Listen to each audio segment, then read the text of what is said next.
Hello students, आज उपसर्ग संयोजक यौगिक चैप्टर की 5th क्लास है और आज हम उपसर्ग संयोजक यौगिकों के IUPAC नामकरण के बारे में पढ़ेंगे। सबसे पहले अगर हमें उपसर्ग संयोजक यौगिकों का नामकरण करना है तो सबसे पहले हमें उसके अंदर धातु पर आवेश निकालना आना चाहिए। अगर हमें धातु पर आवेश निकालना नहीं आएगा तो नामकरण का फिर कोई फायदा नहीं है।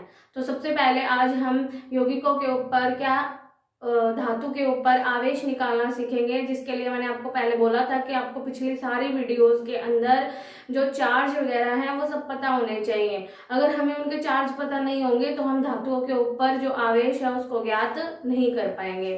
तो 1 बाय 1 एग्जाम्पल से समझ लेते हैं। उससे पहले मैं कुछ एक जो लिगैंड है उनके ऊपर जो आवेश है उसका थोड़ा सा रिपीट कर देती हूँ कि उसके ऊपर कितना आवेश था। देखिए, अगर हम बात करें Cl पे कितना था, Cl पे था -1, F पे -1, Br पे -1, I पे -1, Cn पे -1, Nc पे -1, NO2 पे -1, ONO पे -1। अगर हम बात करें SO4 पे -2, CO3 पे -2 और अगर हम देखें HCN पे -1, NCS पे -1 और अगर हम देखें एथिलीन डाइअमीन जिसे शॉर्ट फॉर्म में हमने EN बोला था, आवेश 0, H2O पर 0, CO पर 0, NO पर 0। अगर हम और देखें NH3 पर 0। इसके अलावा ऑक्सलेटो जिसे OX से या फिर C2O4 से लिखा जाता है, इस पे कितना आवेश होता है -2। GLY ग्लाइसिनेटो कितना होता है इस पे -1। तो और भी जैसे जैसे यौगिक आएंगे तो उनके बारे में OH पे -1।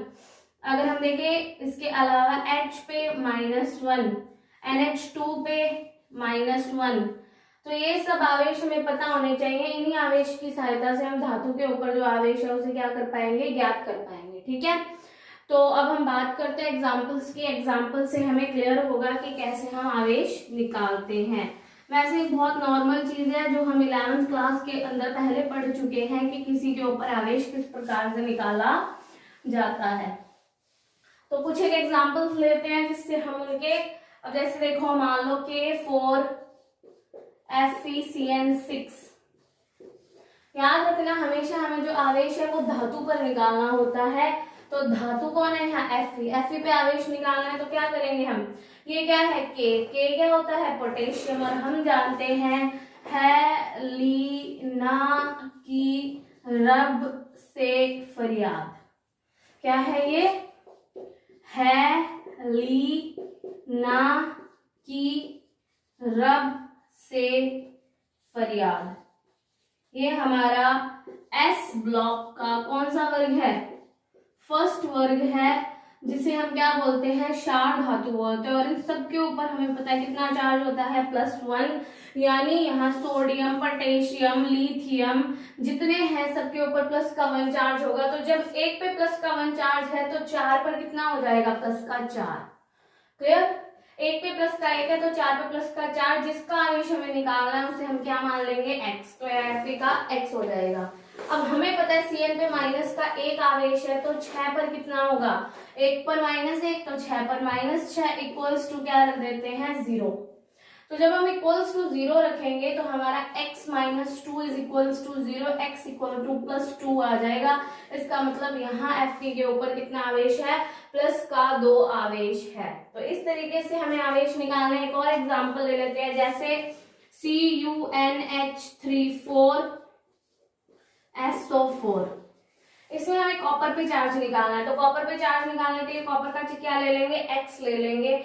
NH3 अमोनिया, वैसे इसको लिगैंड फॉर्म में क्या बोलते हैं, एमीन। क्या बोलते हैं, एमीन। तो इसके ऊपर हमें पता है चार्ज क्या है, 0, क्योंकि ये एक उदासीन एक दंतुर लिगैंड है। तो इसके ऊपर 4 पर कितना हो जाएगा, 4 × 0। SO4 पे कितना चार्ज होता है, -2।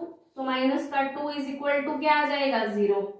तो x - 2 is equal to 0, x equal to +2 charge, यानी यहाँ कॉपर पर +2 चार्ज है। क्लियर हो गई बात। इसके अलावा और भी हम बहुत सारे एग्जांपल्स लेंगे, क्योंकि जब तक हमें आवेश निकालना नहीं आएगा नामकरण गलत माना जाएगा। अब जैसे मैंने एक एग्जांपल ले लिया, क्या मैंने लिया COF6-3। अब अगर हमें इसमें कोबाल्ट का चार्ज निकालना है तो कोबाल्ट को क्या मानेंगे x, F पे कितना होता है -1, तो 6 पर कितना हो जाएगा -6 इज इक्वल्स टू -3। ये बात हमें याद रखनी है कि अगर कोई आयन दिया हुआ है तो बराबर में ऊपर वाला चार्ज आता है, यहाँ पे -3 चार्ज है पूरे ब्रैकेट पे, तो इक्वल्स टू -3 रखेंगे। तो x इक्वल्स टू -3 प्लस का 6, ये उधर गया प्लस में चेंज हो गया, x इक्वल टू प्लस का 3 चार्ज आ गया, इसका मतलब यहाँ कोबाल्ट पे प्लस का 3 चार्ज है। क्लियर हो गई बात। नेक्स्ट अगर हम बात करें, एक बात याद रखना कि धातु पर जो आवेश होगा वो हमेशा पॉजिटिव होगा, धातु पर कभी भी नेगेटिव आवेश नहीं आ सकता। अगर धातु पे नेगेटिव आवेश आ रहा है इसका मतलब तुमने जो ये कैलकुलेशन किया उसमें कोई ना कोई दिक्कत है। और एक बात और याद रखना कि जो ऑक्सीकरण अवस्था है वो हमेशा 8 या 8 से कम होगी, 8 भी नहीं होगी, हमेशा 8 से क्या होगी, कम होगी। ठीक है। और उसके अलावा एक चीज और देखो, जैसे मान लो मैंने ले लिया MN3CO12, मैंने बोला कि चार्ज निकालो, तो जरूरी नहीं है कि चार्ज हमेशा हो सकता है चार्ज 0 हो। अब एक Mn पे हम मान के चलते हैं कि क्या है, x है, तो 3 पर कितना हो जाएगा 3x। एक Mn पे प्लस का 1 चार्ज है तो 3 पे कितना हो गया 3x। CO का हमें पता है चार्ज क्या होता है 0, तो 12 इंटू 0 इक्वल्स टू भी क्या रहेगा 0, क्योंकि कोई चार्ज नहीं है तो इक्वल्स टू 0, तो 3x इक्वल्स टू 0 और x भी क्या आ जाएगा 0 आ जाएगा। तो कभी कभी धातु के ऊपर जब आवेश नहीं पाया जाता यानी आवेश क्या रहता है 0, तो इसे तो बोला जाता है केंद्रीय धातु, और इसमें क्या है धातु पर आवेश पाया जाता है तो इन्हें क्या कहा जाता है केंद्रीय आयन। क्लियर हो गई बात। इसके अलावा और भी हम बहुत सारे एग्जांपल्स देखेंगे जिसके अंदर हम आवेश निकालना और सीखेंगे। अब ये तो हमें पता है F पे -1 होता है, बिल्कुल सिंपल है।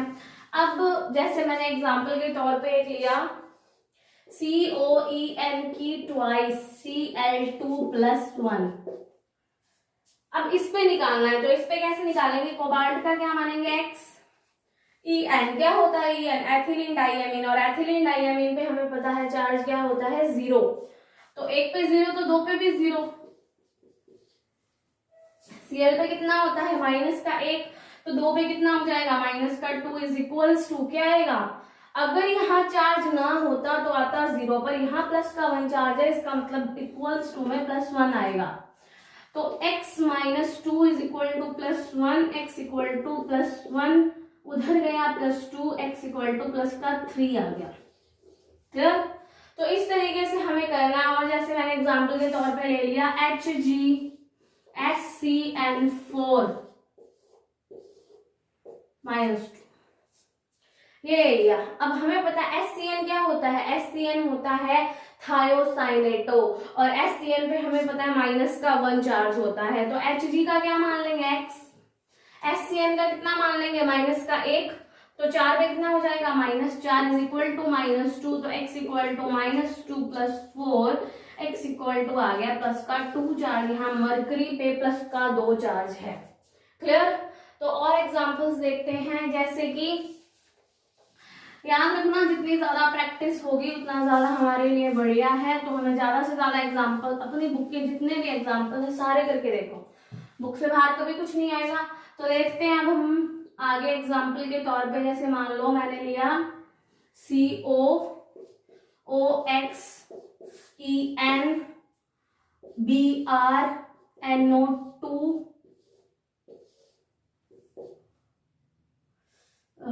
+1, ठीक है, तो ये ले लिया। अब हम इस पे निकालते हैं, सॉरी +1 नहीं -1 लेके चलते हैं।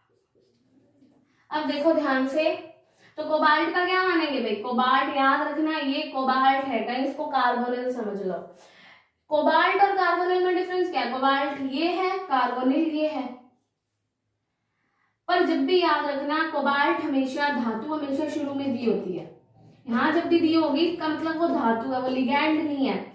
अगर वो इधर की तरफ दी हुई है, ज्यादा संख्या में दी हुई है, इसका मतलब वो क्या है, वो लिगैंड है। तो दोनों में डिफरेंस क्लियर रखना है। ये कोबाल्ट है, ये कार्बोनिल है, इसके ऊपर आवेश निकालना है और इसके ऊपर आवेश क्या होता है, 0 होता है। ठीक है, अब देखो यहाँ पे क्या मानेंगे, एक्स ओ एक्स ऑक्सिलेटो, ऑक्सिलेटो पे कितना चार्ज होता है, ऑक्सिलेटो पे -2 चार्ज होता है, तो -2 आ गया। अब अगर हमें ये पता ही नहीं होता कि भाई ऑक्सिलेटो पे कितना चार्ज है, ईएन पे कितना चार्ज है, बीआर पे कितना है, NO2 पे कितना है, तो हमें पता चलेगा क्या कि धातु पे आवेश कितना है। तो इसीलिए मैंने बोला था कि जब तक हम अपने पिछली वीडियोस क्लियर नहीं करेंगे तब तक हम आवेश नहीं निकालेंगे, और जब तक हम आवेश नहीं निकालेंगे तब तक इस चैप्टर में आगे हम कुछ नहीं कर सकते। ठीक है, तो सीओ पे क्या माना, एक्स, ओ एक्स पे कितना होता है, ऑक्सिलेटो पे -2, एथिलीन डाइएमीन पे कितना 0 चार्ज होगा, बीआर पे कितना होगा, -1 होगा, NO2 पे कितना होगा, -1 होगा, इक्वल्स टू क्या होगा, -1 होगा। क्लियर, -1 से -1 क्या हो गया, कैंसिल हो गया, क्या बनेगा, x -3 इज इक्वल्स टू 0। ठीक है, तो x इक्वल टू कितना आ जाएगा, +3 आ जाएगा। तो इस तरीके से हमने देखा कि यहाँ कोबाल्ट में कितना है, +3 चार्ज है। अगर इसके अलावा और भी जैसे एग्जांपल्स है, जैसे कभी कभी क्या होता है, बहुत बड़े बड़े एग्जांपल्स आ जाते हैं। जैसे देखो, एक एग्जांपल देती हूँ मैं, COH2O4 NH2 NO2 CO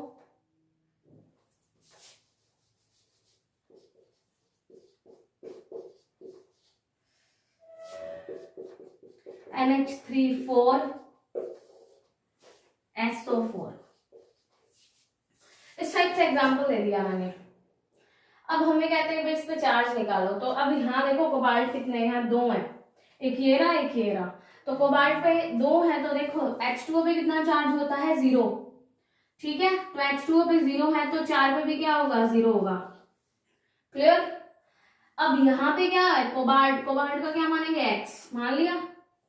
उसके बाद देखो यहाँ पे NH2 पे कितना चार्ज है, -1, NO2 पे कितना चार्ज है, -1, इस CO पे कितना चार्ज है, x, इस NH3 पे कितना चार्ज है, 0, NH3 पे 0 होता है तो 4 पे भी क्या होगा, 0। SO4 पे कितना चार्ज है, SO4 पे चार्ज है यहाँ -2 इज इक्वल्स टू 0। क्लियर, दोबारा देखो H2O पे क्या है, 0, तो 4 पे भी 0। CO का क्या मान लिया, x, इस NH2 पे कितना चार्ज है, -1, इस NO2 पे कितना चार्ज है, -1, इस CO पे कितना चार्ज है, x, इस NH3 पे कितना चार्ज है, 4 × 0, इस SO4 पे कितना चार्ज है, -2 इज इक्वल्स टू 0। तो क्या आएगा, x -2, ये x तो कितना x हो गया, x 2x हो गया, -2 हो गया, ये वाला कट हो गया, -2 इज इक्वल्स टू 0, तो 2x - 4 इज इक्वल्स टू 0, तो 2x इक्वल टू 4, तो x इक्वल टू +2 चार्ज आ गया। क्लियर, तो इस तरीके से कभी कभी बड़े एग्जांपल्स भी दे देते हैं, और हमें मतलब सारा पता होना चाहिए कि किस लिगैंड पे कितना चार्ज है, अदरवाइज हम क्लियर नहीं कर पाएंगे। मान लो इसी एग्जांपल में मैं क्या करती, यहाँ पर, चलो छोड़ो, एक और एग्जांपल ले लेते हैं, उसके अंदर क्लियर करेंगे। तो देखो आगे,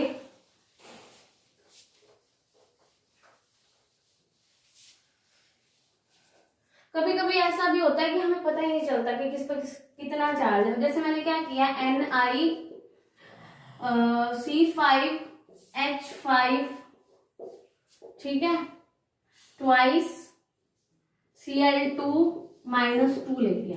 क्लियर, अब ये क्या है C5H5, तो C5H5 होता है क्या, -1 चार्ज होता है इसके ऊपर, और इसे बोलते हैं साइक्लोपेंटाडाइइनाइल आयन। क्या बोलते हैं इसको, साइक्लोपेंटाडाइइनाइल आयन। C5H5- को बोलते हैं। तो Na का क्या माना, x, C5H5 पे कितना है, -1, तो 2 पे कितना हो जाएगा, -2, इस Cl पे कितना हो गया, -1, तो 2 पे कितना हो जाएगा, -2 is equals to -2, x - 4 is equals to -2, x equal to -2 + 4x equal to कितना आ गया, +2 चार्ज आ गया। इसका मतलब यहाँ निकल पे +2 चार्ज है। क्लियर हो गई बात। तो ये कुछ एक एग्जांपल्स थे जो मैंने आप लोगों को करने के लिए दिए। आप लोगों को अपने बुक के अंदर या फिर हम क्या करेंगे, इसकी कोई पीडीएफ वगैरह बना के वीडियो के अंदर हम लिंक में दे देंगे। उस एग्जाम्पल से आप लोगों को प्रैक्टिस करनी है और ज्यादा से ज्यादा प्रैक्टिस करेंगे तभी हम आगे IUPAC नामकरण कर पाएंगे। ठीक है, तो अगर कुछ समझ नहीं आता तो कमेंट बॉक्स के अंदर कमेंट करके जरूर बताएं, और अगर वीडियो पसंद आई हो तो वीडियो को लाइक करें, चैनल को सब्सक्राइब करें और वीडियो को ज्यादा से ज्यादा शेयर करें। Thank you.